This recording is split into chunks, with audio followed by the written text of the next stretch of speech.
I love Montana, and I love the people of Montana. And the good people of the state of Montana deserve good things. And one of those good things that the good people of the state of Montana deserve is really effective, fast, smooth public rail transit, so you can get to and from cities by train, that you're not trapped and forced to either use a car or an airplane to get to and from the state, that you have a choice, that driving your car is a choice and not something you're forcefully saddled with. And it makes me livid when I look at this right here, this locomotive and this rail station right here, which are both a testament to the fact that in the history of the state of Montana, it used to be that it was the rails that got people to and from the cities in this state. And it makes me absolutely livid that this beautiful station here in Helena, Montana, which again, it's a pretty station, that has now been turned into a corporate office for a railroad freight monopoly, used to be a hub for moving people, not for moving freight. Well, that was a component of it, but the reason this building is pretty is because it was a place for people to get on the train and move. And now this railroad monopoly has taken what should be a transportation temple of the people that, again, was built with the labor of the people of the state of Montana, as well as tax subsidies from the state and federal government, and they've just turned it into a disgusting corporate office. It is a sin, it is a crime that BNSF operates in this state, making the people of the state bear the risks of derailment of their freight, the environmental risks of that, make people endure the noise that they create, and of course, making people sit in 20, 30-minute traffic jams at rail crossings because they make their trains 2 miles long to be penny wise and pound foolish with precision scheduled railroading. They make the people of the state, you good people of the state of Montana, endure those indignities and also endure those risks, and they let you reap none of the rewards. You are not allowed to ride the train from Helena to Missoula. You're not allowed to ride the train from Helena to Butte. And wouldn't it be nice? Wouldn't it be nice if it was when it's minus 20 in February and there's ice on the road? Even if the train goes a little slower than your car, wouldn't it be nice to be able to get on a train and take it to Butte, hang out with your friends, drink a beer on the train instead of having to drive? It used to be that way. It was that way at one point. This station shows that it used to be that way. You used to be able to get everywhere in the state, to all the major cities, via train. And they have robbed you of this. You should be angry about it.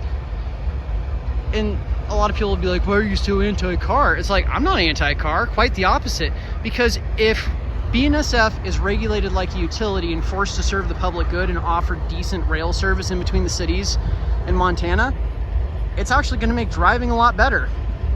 Because one thing, you can put a lot of those tourists on the train. Think about it. A lot of those California plates, a lot of those Florida plates, New York, New Jersey, even, oh, sorry, I know I'm outing myself, my home state of Oregon. You'll see a lot fewer of those plates on the road if you're able to put the tourists on the train, if you make the train nice. And again, BNSF makes cartoonish amounts of money. And they are a monopoly. That is the reason that this company should be regulated like a utility in the state of Montana, because they operate on rail lines that were largely built with state and federal subsidies and with assistance from the state and federal government. And they operate as effectively an unchecked monopoly. And what do we do with monopolies so that they can't abuse the people? You regulate them like utilities, just like Northwest Energy here. Imagine how catastrophic it would be in Montana if Northwest Energy wasn't regulated like a utility. It gets down to minus 20 in February, and they jack up the price of electricity to heat your house by 50-fold because people are desperate. That's not acceptable. That's not cool. That's why we regulate Northwest Energy as a utility, and that's the exact same reason BNSF should be regulated as a utility and should be forced to provide passenger rail service. The labor and money of the people of the state of Montana built these rails. The labor and money of the people of the state of Montana built this beautiful building, and it has been stolen by a freight monopoly that just scoffs at the idea of moving people. And it's so much worse than just BNSF not offering passenger rail service.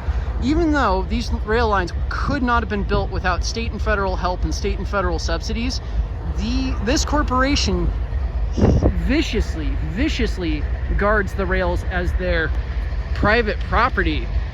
You're not allowed to go use these rails. You're only supposed to technically be allowed to walk across them. You're not even legally allowed to walk down them because it's all private property. I mean, we don't do that with roads, regular roads, and for good reason.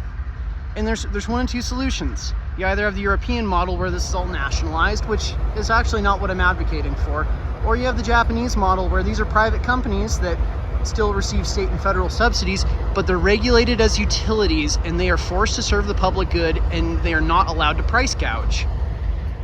You all deserve good passenger rail service in this state.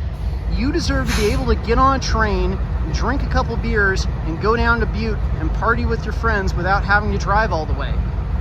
The roads will be a lot nicer when you get people off the road, when a lot of people are riding the train. The roads will be a lot safer, and it's just, if you love your car, wouldn't it be nice that if you want to go visit your family in Great Falls, you can just take the train and have it be cheap and not have to put those miles on your car? Like, wouldn't it be wonderful if you have to go to Great Falls, like, once a week? There's people that have to go to Great Falls once a week here in Helena. What if you could just take the train instead of putting all those miles on your car? You know, it's like, I'm actually not anti-car. I'm anti-people being forced to drive when it's not necessary. And I'm not asking BNSF to even build crazy new infrastructure. They already have plenty of infrastructure that covers the whole state. And the nice thing is, because Montana's population density is relatively low, it means that you don't have to run a lot of passenger trains throughout the state each day to meet the needs of rail service. And you know what? Go ahead and do what the Japanese do, where they're regulated as utilities, but they get governmental subsidies. Give them subsidies so that we can double these tracks, so that you have two sets of tracks, so that one set of rails is dedicated to one direction and the other. You're not dealing with all these switches. You know, outlaw precision scheduled railroading. Get your state legislature to make it so BNSF can't be cartoonishly Scrooge McDuck greedy and create 2-mile long trains. Make BNSF get rid of all their wooden rail ties. Yeah, like, look, I'm just gonna walk up. We're gonna take a look at it. Like, it is absolutely atrocious with how insanely wealthy this company is and how much money they make every single day. And they are so greedy that the rail ties here are still made out of wood. It's like, I just got back from a trip to Japan, and it's like, yeah, you'll see wooden rail ties like on like a rail bus out in the middle of nowhere, because it's literally what I'm saying. It's a bus that's just way more energy efficient, uses way less fuel because it's on rails. It's delightful. And that's actually something that'd be good to connect a lot of the smaller farm towns here, is to build new rail lines on top of the old pathways of defunct rail lines and run rail buses on them. Gets the old people off the road, gets the tourists off the road, and you can go in between all the little towns in your little train, get blackout drunk if you want, get super high, doesn't matter. And it doesn't care about weather, because trains don't care about ice and snow for the most part, certainly a whole lot less than cars. But, you know, again, it's evil that these train lines were built with the labor of the people of the state and were built with state and federal money. But if I want to do anything other than just walk across these rail lines here, if I want to, well, I shouldn't, you know, for safety reasons, but I'm not allowed, and none of us are allowed to use this for anything. It's their private property, even though it was built with the labor and money of the people of this country. It was not just built with a bunch of private capital. You deserve good rail service here, Montana. Look at this. You should be mad at that. You see, that used to be a station platform for people. That used to be for humans. That clock is up there so humans know what time it is, so that they can make the train, so that they can ride a nice train to Missoula instead of having to drive and put all those miles on their car. You know, that's another thing about coming back from Japan. You know, the road from here to Missoula, there's all those little white crosses just all over the road. Just lots and lots and lots of white crosses. It's kind of a haunted, scary road with all the people that have died on it. From the first inception of the Tokaido line of the Shinkansen, the bullet train in Japan, until now, from the 1960s until now, you know how many people have died on the Shinkansen as a result of the train itself, not someone having a heart attack on the train? 0. So you can't even, any number multiplied by 0 is still 0. So you can't even make a figure comparing driving to Missoula and back versus riding the Shinkansen anywhere in Japan. It's insane. Trains are so much safer, especially when the roads get icy and cold. And wouldn't it just be nice to be able to go see all your friends and family without having to put miles on your car, without having to worry about snow and ice? Wouldn't it be nice to just sit down and look at... This is one of the most beautiful places in the world. And especially the routes that these rail lines take are just mind-bendingly gorgeous. Wouldn't you rather, you know, when it makes sense, take a train from here to Great Falls? That'd be a whole lot prettier, be a whole lot nicer. And again, gets a lot of the people off. It gets the tourists off the road.